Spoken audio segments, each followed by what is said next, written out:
Assalamualaikum warahmatullahi wabarakatuh. Alhamdulillahi syari'il ahkam alladhi ja'ala Ramadan syahra siyam. Ashhadu an la ilaha illallah wahdahu la syarika lah bil jalali wal ikram, wa ashhadu anna sayyidana Muhammadan abduhu wa rasuluh ad-da'i ila daris salam. Allahumma salli wa sallim wa barik ala sayyidina Muhammad wa ala alihi wa ashabihi ajma'in, amma ba'd. Qala Allah ta'ala fi kitabihil karim, a'udzu billahi minasy syaithanir rajim. Ya ayyuhalladzina amanu la tulhikum amwalukum wa la auladukum an dzikrillah wa man yaf'al dzalika fa ulaika humul khasirun. Shadaqallahul azim. Bapak Ibu sekalian, jamaah salat Isya, salat tarawih dan salat witir yang dimuliakan oleh Allah Subhanahu wa taala.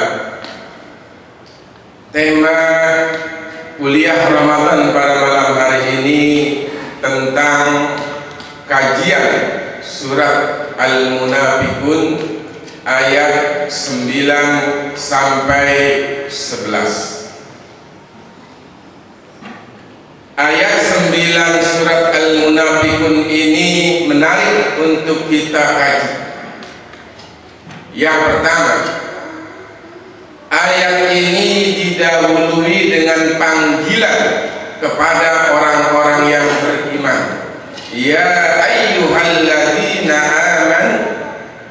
Ini adalah panggilan kesayangan, panggilan kehormatan dan kemuliaan yang hanya ditujukan kepada orang-orang yang beriman.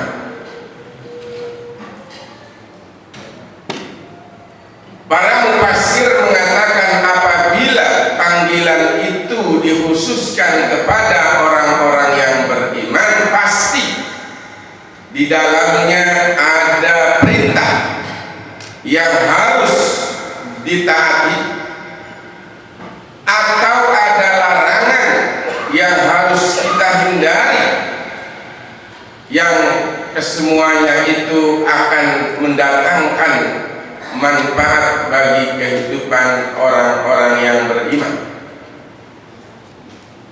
Al-Munafiqun ayat 9 ini adalah sebuah larangan, sebuah peringatan bahwa yang dinamakan harta dan anak itu bisa melalaikan kita dari beribadah kepada Allah Subhanahu wa ta'ala.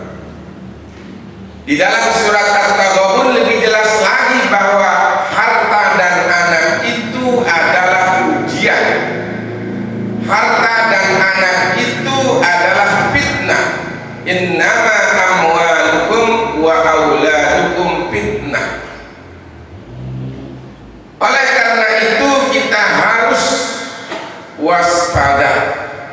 Kita harus benar-benar bagaimana kita memperlakukan harta yang dianugerahkan kepada kita, dan bagaimana kita harus mendidik anak keturunan kita agar mereka menjadi anak-anak yang soleh dan soleh.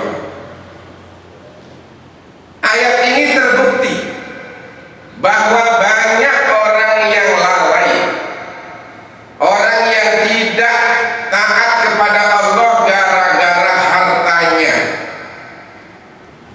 Karena sekali lagi harta adalah salah satu sebab yang menjadikan seseorang lalai terhadap ibadah kepada Allah Subhanahu wa ta'ala. Tentunya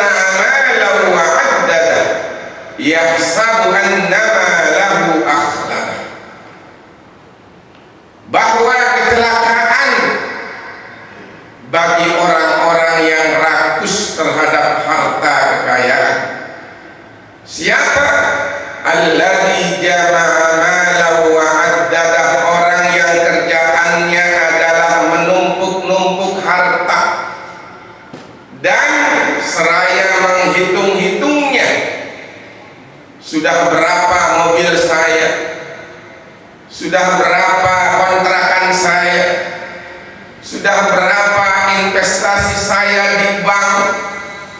Selalu hati dan pikirannya tidak lepas dari harta dan kekayaan. Yang lebih parah lagi adalah yahsabu annama lahu akhlada. Dia tertipu oleh hartanya. Kenapa? Karena dia menduga harta yang dia kumpulkan itu dapat mengekalkan kehidupan. Oleh karena itu Rasulullah Shallallahu Alaihi Wasallam memperingatkan kepada kita, hati-hatilah terhadap harta, karena sekali lagi dia bisa memalingkan kita dari ibadah kepada Allah Subhanahu wa Ta'ala. Ibarat seseorang yang minum air laut, harta seperti itu, semakin diminum semakin haus. Dalam hadis yang lain dikatakan, seandainya manusia itu diberikan 1 gunung emas, apakah sudah merasa cukup? Tidak. Dia akan mengharap akan gunung emas yang kedua. Apakah apabila sudah diberikan gunung emas yang kedua dia merasa puas dan cukup? Ternyata kata Rasulullah, tidak. Dia akan meminta gunung emas yang ketiga. Kapan manusia itu puas kata Rasulullah? Apabila mulutnya sudah disumpal oleh tanah liat, artinya dia sudah terkubur di tanah. Hadirin hadirat yang dimuliakan oleh Allah Subhanahu wa Ta'ala, demikian juga bisa menjadi fitnah, bisa menjadi ujian bagi orang tuanya. Kisah para nabi terdahulu banyak. Anak yang durhaka bisa memberikan sesuatu yang dapat memalingkan dari tugas ayahnya. Tapi kalau kita lihat seperti anak Nabi Nuh yang bernama Kan'an, dia tidak mau beriman kepada Allah Subhanahu wa Ta'ala. Ketika diseru oleh Nabi Nuh untuk naik ke kapalnya, dia menolak. Maka tidak ada jaminan, meskipun dia anak seorang ulama, anak seorang yang pandai, anaknya kemudian menjadi anak yang soleh, tidak secara serta-merta. Artinya anak ini akan menjadi ujian, akan menjadi fitnah apabila kita membiarkan mereka, tidak mendidik mereka, tidak membimbing mereka. Maka disinilah ada dalam sebuah hadis Rasulullah Sallallahu Alaihi Wasallam, kullu mauludin yuladu alal fitrah fa abawahu yuhawwidani aw yunassiranihi aw yumajjisani. Anak yang dilahirkan itu bagaikan kertas yang masih bersih dan suci. Maka kertas yang putih ini mau dicoret apa? Apabila akan dicoret warna hitam, dia menjadi hitam, merah menjadi merah, kuning menjadi kuning. Disinilah peran orang tua, lingkungan yang akan membentuk anak. Apakah dia akan menjadi Yahudi? Apakah dia akan menjadi Nasrani? Apakah dia akan menjadi Majusi? Disinilah kewajiban orang tua untuk menanamkan nilai-nilai pendidikan terutama pendidikan agama, agar iman mereka benar, agar akhlak mereka baik, agar mereka memperoleh ilmu pengetahuan yang bermanfaat. Maka disitulah Bapak Ibu sekalian, warisan yang paling berharga bagi kita dalam kehidupan ini diantaranya adalah harta dan anak. Harta kalau kita makan jadi kotoran, harta kalau kita tinggalkan jadi rebutan, harta kalau kita sedekahkan akan menjadi bekal yang abadi nanti di akhirat. Begitu juga anak, apabila mereka menjadi anak yang soleh dan solihah, maka mereka menjadi investasi yang sangat besar ketika kita sudah meninggalkan dunia yang fana ini. Oleh karena itu, dalam sebuah hadis Rasulullah dikatakan bahwa di antara amal yang tidak akan terputus ketika kita meninggal, yang pertama adalah harta yang kita sedekahkan di jalan Allah menjadi amal jariah. Yang kedua adalah anak soleh yang kita tinggalkan, yang selalu berdoa kepada kita ketika kita sudah berada di alam kubur. Kemudian Bapak Ibu sekalian, yang menjadi penyesalan nanti ketika kita sudah berada di alam barzakh adalah karena kita salah di dalam menggunakan harta. Kita tidak gunakan untuk di jalan Allah, kita tidak sedekahkan di jalan Allah. Maka surat Al-Munafiqun ayat 10 mengatakan, fayaqula laula akhartani ila ajalin qarib fa asaddaqa wa akum minas solihin.